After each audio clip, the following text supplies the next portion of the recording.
साजा है, private school private colleges के साजा है। हम उनकी बहाली के लिए, हम उनकी हकूक के लिए इंशाल्लाह हम हर प्लेटफॉर्म पे आवाज बुलंद करेंगे।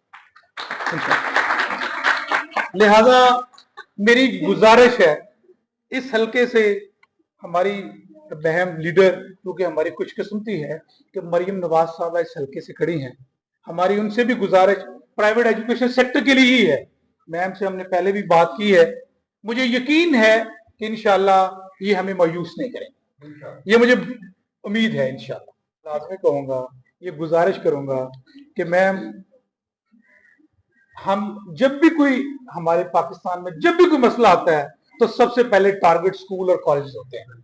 तो आपसे गुजारिश है कि आने वाली हुकूमत में इसको लाजमी रखें कि हमारी नौजवान नस्ल का मुस्तकबिल जो है हमारे स्कूल्स हैं और हमारे